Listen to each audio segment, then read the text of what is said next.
All right, great. Well, good afternoon, everyone. My name is Marcus Hall, Director for Workforce Operations for Philadelphia Works.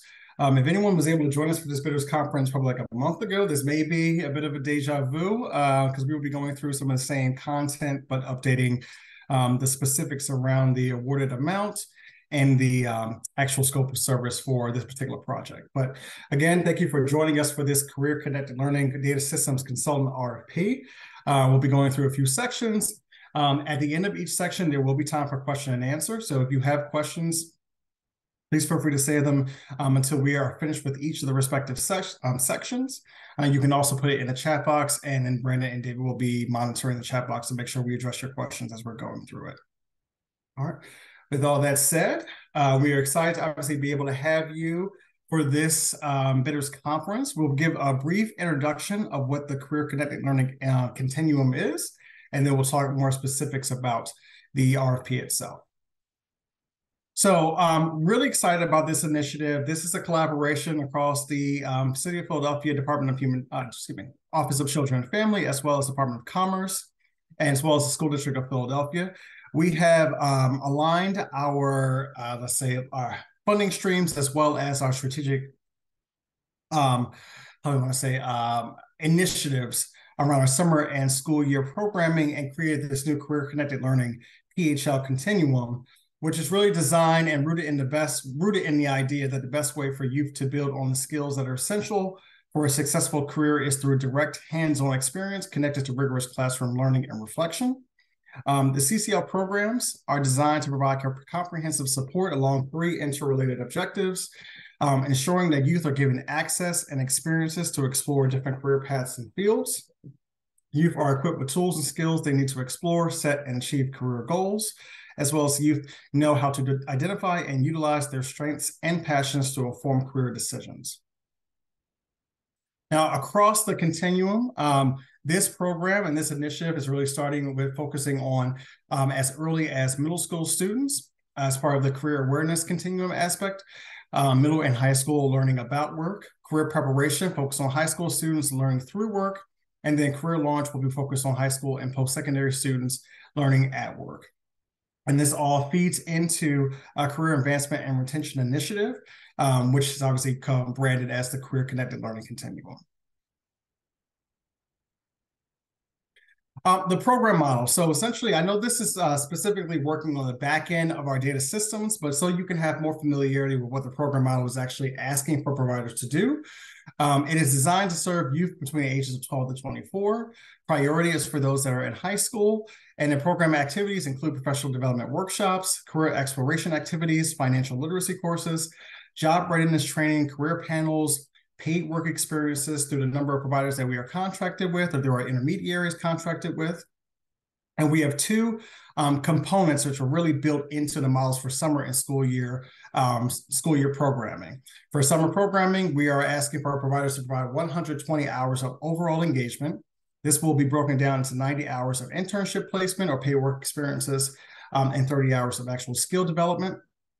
And then for the school year, we essentially almost break it in half. So we have one cohort that will be in the fall, another one that's in the spring, and each cohort would have 60 hours of overall engagement, 40 hours of internship placement, and 20 hours of skill development. So the providers that are essentially providing these services as part of this program model are expected to fit within one of these two categories, whether or not they're offering summer programming or school year programming. This program also includes those who are serviced through out of school time, WIOA youth, as well as TANF youth.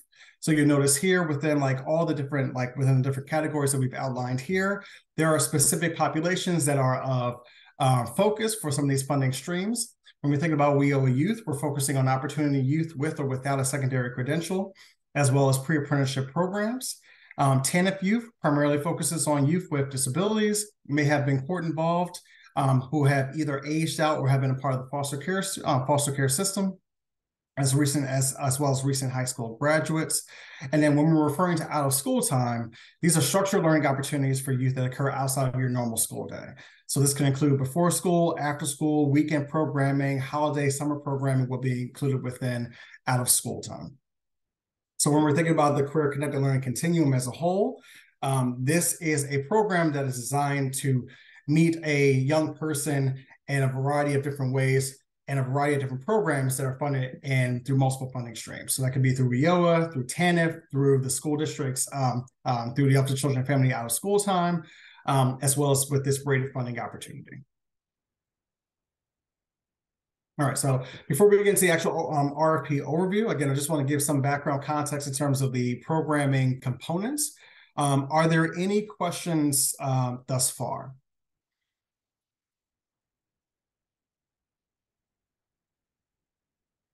All right, cool. And feel free to put anything in the chat, or if anything comes up, you feel free to just make sure include it in the chat, and we will address it as quickly as possible. Now, for the RFP overview, again, we did go through this before when we originally released this RFP. So if you were a part of the bidders conference earlier, the content of the actual RFP has not changed. FieldWorks, the city, and the district are seeking a qualified consultant to conduct a systems alignment analysis that will focus on metrics and methods that pertain to data from youth development services in Philadelphia County. The successful consultant will be expected to provide recommendations for a new data systems platform or platforms that allow for data systems integration, but also manages the enrollment, onboarding, and payment of youth in the paid career-connected learning work experiences. Basic applicant eligibility. So any organization that is made a private for-profit, private nonprofit, government agency, or educational institution are eligible to apply. Open to both current contractors as well as qualified organizations that have not previously contracted with Philadelphia Works or the city or the school district of Philadelphia. So you don't have to be an already established contractor to be an applicant eligible for this opportunity. Applicants are expected to be in good financial standing and may not have been declared ineligible by any federal or state government. And then organizations must be able to demonstrate a strong understanding of data systems used by government agencies that support and monitor outcomes among service providers, service populations, as well as the compliance measures taken by providers, as well as economic impact measurements. So this last bullet point is really just emphasizing that much of what we're going to be asking for this contractor to do is to really be able to assess how we're able to integrate as closely as possible data that is captured and provided from a regulatory standpoint to the state, as well as those entities that also work in providing data and regulatory requirements for the city. And we also have a number of different organizations that, as a provider within this space, may only receive their funding through foundations. So they may be a new provider within this network. How do we ensure that our systems are aligned so that we are not asking for multiple providers to do multiple different reporting or having to go through a lot of hoops and administrative hurdles in order for them to be able to provide us with the data, and then we can coherently and efficiently analyze and assess the effectiveness of certain programs. Major responsibilities. So the applicant should be prepared to deliver the following at the culmination of their data systems analysis. We're asking that the provider identify the current method for how and what each career-connected learning partner agency collects in order to determine common metrics and standardized data collection and sharing procedures across agencies. So we're referring to our CCL partner agencies. We're referring to the School District of Philadelphia, City of Philadelphia Office of Children and Family, and obviously FieldWorks. Develop a set of priority outcomes and recommend a shared data and management system, including identification of a platform or method that allows partner agencies to share, integrate, and extract data that protects any existing personal identifiable information or PII, as well as develop recommendations and work plans for data tracking and sharing across partner organizations. So it's essentially assessing what's currently being collected, what's currently being tracked and analyzed, what systems are currently in place. Are there limitations or restrictions that exist within the existing systems? Are any of them have the ability to really do what we really need them to do, to have an integrated and efficient process? And if they do, what work plan or what steps do we need to take to ensure that that platform is where we need it to be? Or is there another platform or recommendation for another system or process that we should be thinking about in order for us to be able to track and integrate these the data requirements across the partner organizations? Some additional deliverables that were outlined as part of the RFP: conduct an assessment using create tools, documents, or approach informed by the organization's demonstrated subject matter expertise in data systems. Research local and nationwide best practices for any relevant case studies to recognize examples of systems integration and agency alignment. Recommended integration should be made to Philadelphia Works in partnership with the City of Philadelphia as well as the school district throughout the term of the contract, which may include observations and services and staff roles. Ongoing planning meetings with Philadelphia Works, the city and the district to solidify goals, milestones, defining success, as well as creating timelines, checkpoints, and budgets are obviously expected as part of not only just the onboarding, but the continued work and collaboration with the awarded applicant. All right, and this is the last slide for the RFP overview. Before we get into the budget information and payment structure, are there any questions? And I see that there's one in the chat. All right.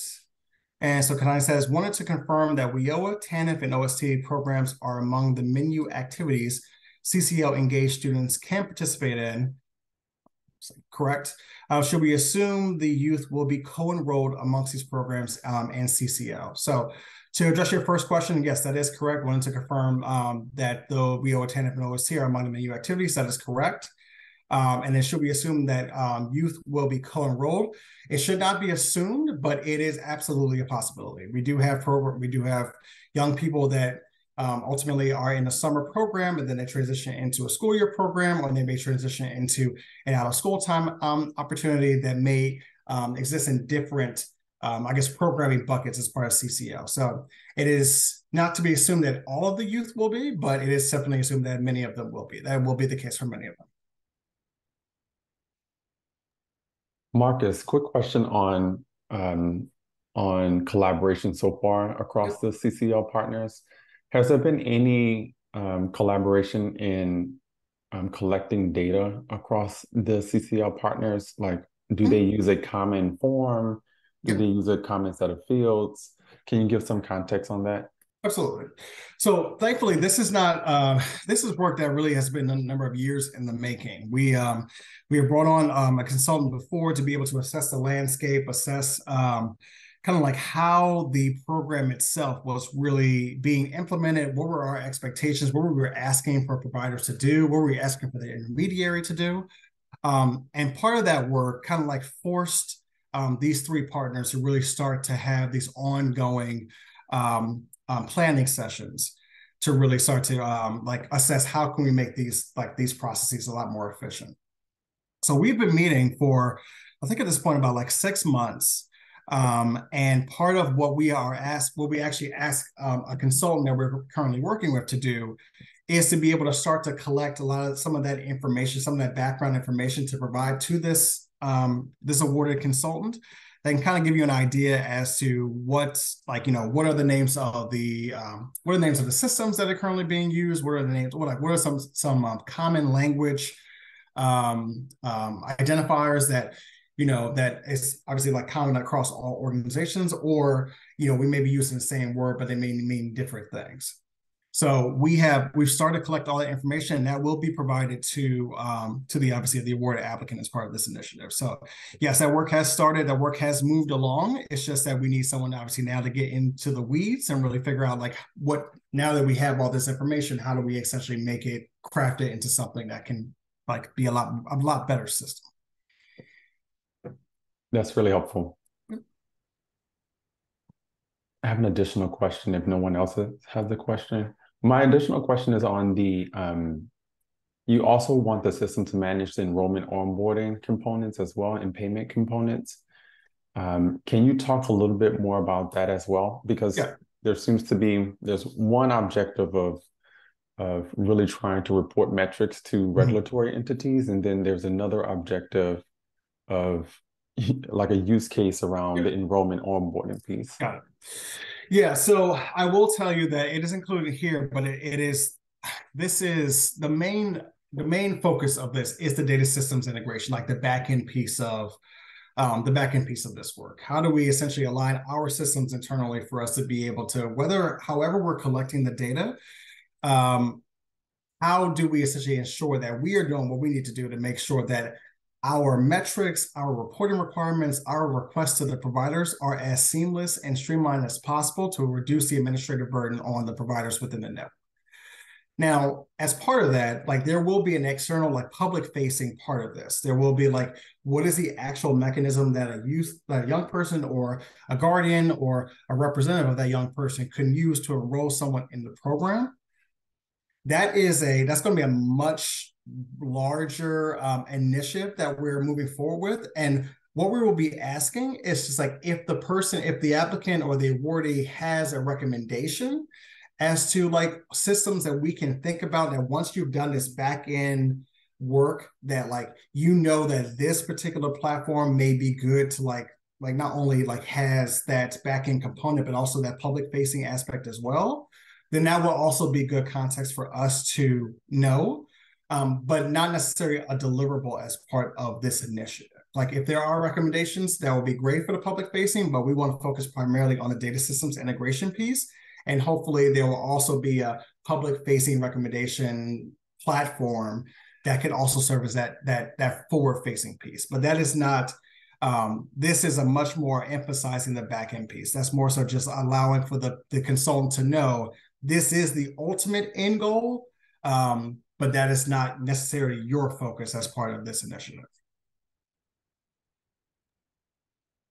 I have a question about that. If we are to bid on this and become or get awarded, if whoever is awarded as the consultant for this project, if they recommend or in the recommendation they have their own products that they would like to offer, does that kind of is that a conflict of interest? Does that mean that then they cannot bid on the next RFP that is coming out based on for that front facing public, the overall system or the systems that need to be put into place? Yeah, it wouldn't preclude the organization from necessarily putting it wouldn't preclude or if a recommendation was made and just you're the holder of the platform itself, I mean, that's your recommendation. We contracted you to ultimately make a recommendation. That's your recommendation. But we will have to go through the procurement process by which we obviously then move forward with the actual database. So I don't think that wouldn't hinder or preclude you from actually applying for the next procurement opportunity as part of the creation of the database. But I think you would just be following through what the ask for was part of this RFP. Great. Okay. Thank you.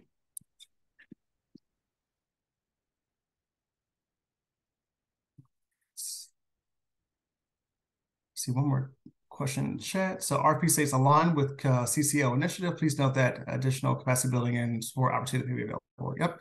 Can you clarify if this applies to data systems consultant RFP?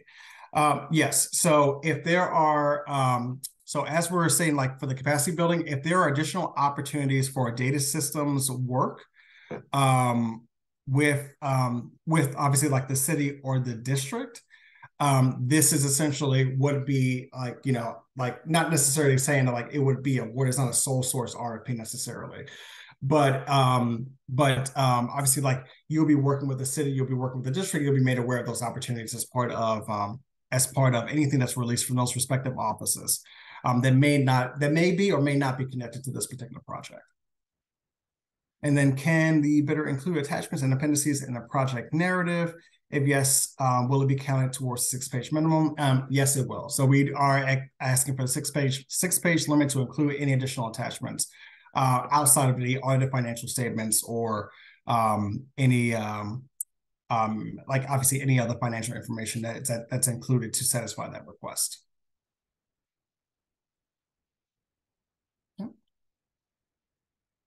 Any additional? All right, Mark. Thanks, Mark. How many providers are working with the district, city, and Philadelphia Works? How many of them will require interviewing to understand our data collection operations and capacity to change and align to an optimal metrics collection?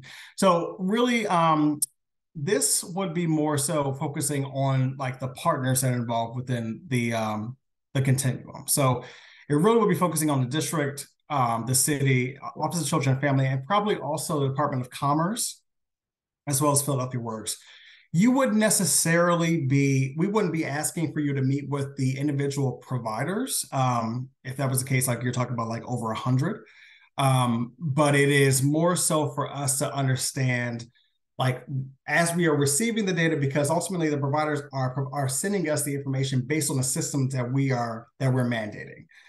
So as long as we get our ducks in a row and like we like figure out like the best way of asking for the data, then we have within like the scopes of service that they're ultimately required to then submit and provide us with the information in this format. You wouldn't necessarily be expected to interview all the providers as part of the network.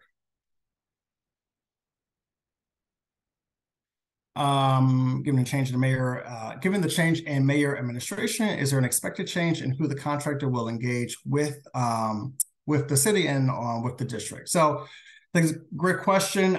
As it stands right now, there is, the appropriate person, like the point person that we are using that's involved within this work.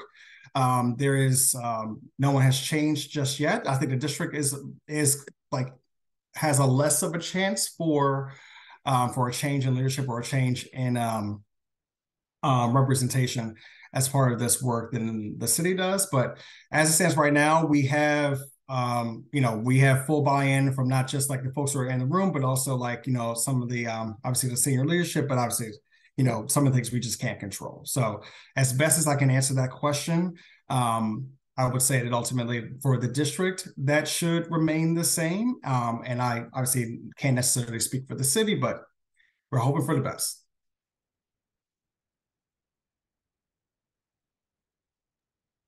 Hey, Marcus, before you get into the budget, there is the attachment 1 project narrative. If you go to description of the approach in the letter B, it says describe the organizations, and I'll put it here too. It says describe the organization experience in identifying resources and developing process workflows, detailing how data, and it kind of cuts off. Are you able to provide a little bit more context on that one? Yeah, let me, so what I'm actually going to do is I'm going to ask for either David or Brandon. If you can go into the document and see if that's the case on our end too, and then we can, Brandon, just provide you with kind of like if there was something that was chopped off with the full language. Yeah, sure. Sorry about that. Any other questions? Marcus, Yeah, Marcus. Sorry, it's Katani. Appendices A and B were also referenced in the RFP, but not pictured. I think that was probably pulled from the previous one. So just a FYI, while they're looking for page 10, that those 2 appendices weren't featured in this one. Gotcha. Okay, I'm not sure why that was included there. So, all right, thank you, Katani. Hey, Marcus, I had a question about deliverable number 2. Yep. Are there entities that PhilaWorks has been looking at or would like to benchmark themselves against that may be in other states or other states at county levels or other states at the state level on workforce development that you've been eyeing, and you would be able to direct the contractor to do some research on those particular programs to understand their systems and data governance approach? Yeah, so we have just through our work with other states, other counties, other workforce boards. I mean, we have noted a number of great examples of integration, but honestly, we have not really come across an example where you have like the workforce board for a county working with the city and working with the school district in this type of braided capacity.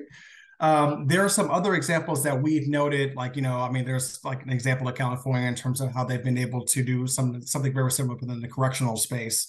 I think like ultimately we've also looked in like interesting enough, like Las Vegas has a great example that we've been trying to, that we've been looking into a little bit more as well. So yeah, so we have like, we don't have necessarily something that's like, we don't have a document that's referenced in terms of like, look here and contact this person, but as part of like just the work with this applicant, there's absolutely something that we can just compile some of the things that we've just recognized and provide that to the award applicant.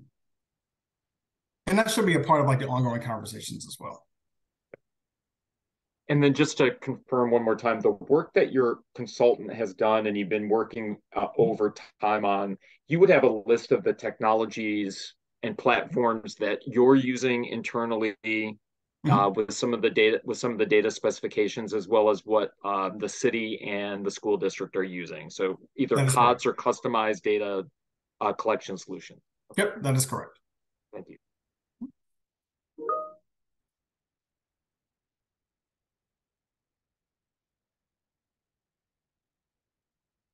All right, any other questions there?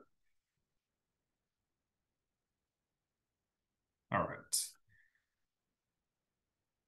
All right, so budget information and payment structure. So just some slight modifications to the previous contract details from the first RFP. So this will be one contract that's awarded to a successful applicant. The initial term for the contract will be January 2024 through June of 2024. And the selected provider must track and document all costs associated with their activities and submit these to Philadelphia Works on a regular basis.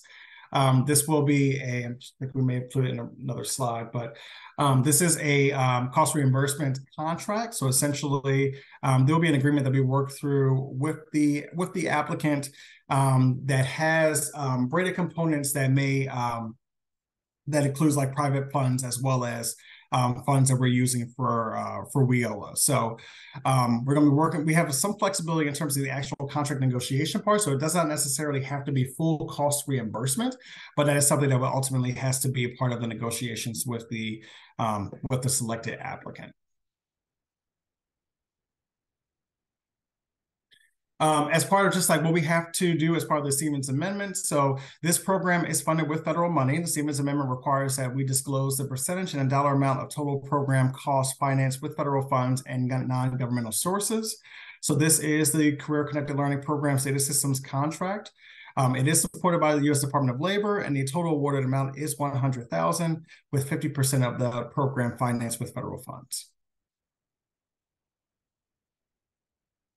As part of the proposed cost of payment structure, we ask for you to outline the proposed number of hours or length of time for each project deliverable and the proposed budget or per hour expense. When estimating project hours or length of time, we ask for you to break down each of the project deliverables into phases and tasks. The final deliverable timeline will be negotiated with awarded applicant. So we obviously are fully expecting that, like, there's going to be some unknowns, some variables that you can necessarily account for. We just ask for you to the best of your abilities, be able to identify the project deliverables and provide us with as much of an estimate as to the project hours or length of time as possible. As mentioned before, payment structure for all awarded costs is all awarded funds is cost reimbursement, primarily because this is the structure we have to abide by as part of the federal funds. But since this is both funded through federal as well as private funds, there is also a possibility for additional negotiations part of that piece as well. And then invoices must be submitted monthly with required documentation. Any questions there before we move into the actual submission evaluation process?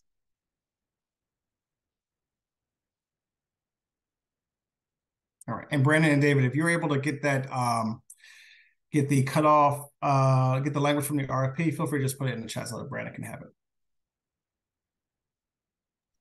Okay, yeah, I think it's cut off on my version too, so we might have to just circle back about that. Okay.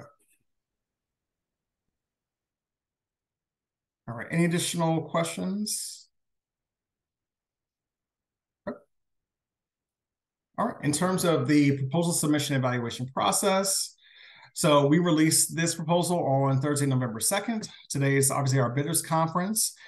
Deadline for questions will be this Wednesday, November 15th at 5 o'clock. So if you have any additional questions following this bidders conference, you can feel free to email us at the youthrfp@philaworks.org, and we will be able to address your questions and post them to our procurement page by this Wednesday. Actually, post by this Thursday, excuse me. Deadline for the questions should be will be Wednesday. We'll post this to the website on Thursday, and then the deadline for proposals is Monday, November 20th. And we're intending to announce the actual award decision the week of December 11th, with the contract start date being January 2024. As mentioned, proposals must be submitted by email to youthrfp@philaworks.org by Monday, November 20th at 5 o'clock Eastern time. Emails must have the subject line Data Systems Consultant RFP. And then we're asking for single-sided, single-space pages, 1-inch margins with no smaller font than 12, no smaller than 12-point font, excuse me. And then must meet all page limit requirements and no more than 6 PDF documents. Obviously, there is a 6-page limit, so if you decide that you want to have one document for each of the respective submissions, then ultimately up to you, but we are asking for no more than 6 PDF documents. Request for proposals, like the actual attachments, the submission form. Attachment 1 will be the project narrative. And then attachment 2, your audited financials is requested. As mentioned in the previous RFP, if the external audited financials cannot be provided, you may be able to submit some form of financial statement for the prior year or 2 if it's available. A nonprofit organization may choose to also attach their board reports. And we may also accept, if you're a smaller company, the last 2 years of your internal financial profit and loss reports. And each of these attachments should be available on the Philadelphia Works procurement website. For the evaluation process, we use our maximum scores of 100 percentage points, and it'll be broken down into these 4 categories: relevant experience and prior projects with a maximum point of 30, maximum awarded points of 30. Organizational capacity, maximum points will be 20. Approach plans for scope of service, maximum points will be 35. And then an outline of proposed costs, we would be at max score of 15 points. And overall, proposals, in order to be considered, must have a overall score of 80 or above. If for some reason we do not receive proposals that are within this range, then we will essentially reissue the procurement.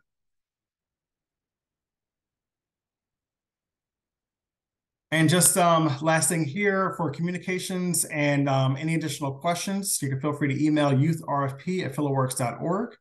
Our Q&A will be posted Thursday, November 16th. And obviously you can go to our procurement opportunities page for any additional feedback or questions. The bidders conference recording will be posted on the page as well. So you can, if there's anything that you missed that we discussed here, you can feel free to check out the recording as well. And for any of the additional items about, like, anything that was cut off or missing appendices, we will immediately follow up with that and address those as quickly as possible on the procurement page. Probably get that up as quickly as possible, so make sure you have the most correct version for your submission. So I think this was the last slide in terms of actual content, but I can open it up at this point if there are any questions or anything that needs additional clarity at this point.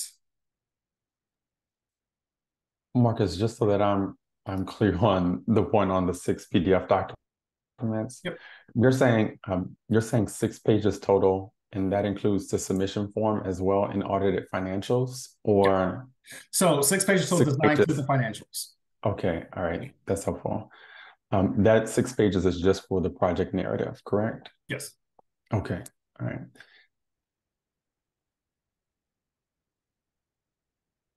And then one final question, as we've been considering the RFP and the other RFPs that are happening within PhilaWorks. So there's the strategic planning RFP that also went out with PhilaWorks. Is there opportunities for collaboration between these 2 entities? And the reason I say that is because I'm sure there are metrics and goals and objectives that will come through from that strategic planning initiative. Have y'all thought about the connection between those 2? Yeah, so we have recurring meetings internally whenever we have multiple RFPs that are announced, and also as part of our management meetings, thinking about how the work and the consultants and new providers that are coming in can ultimately be aligned and work together. So the question about whether or not those conversations are happening, absolutely. It is just a means of, you're talking about large organization, multiple different units, multiple teams that are managing these contracts.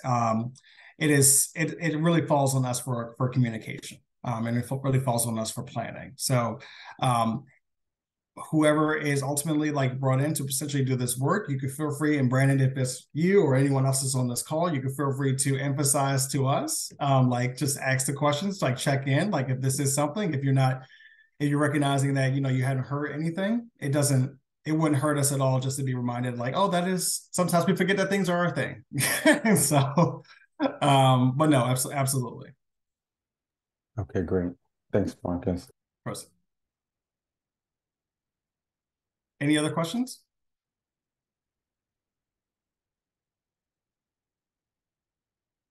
All right, great. Brandon, you can stop the recording. Thank you all for joining us. As I mentioned before,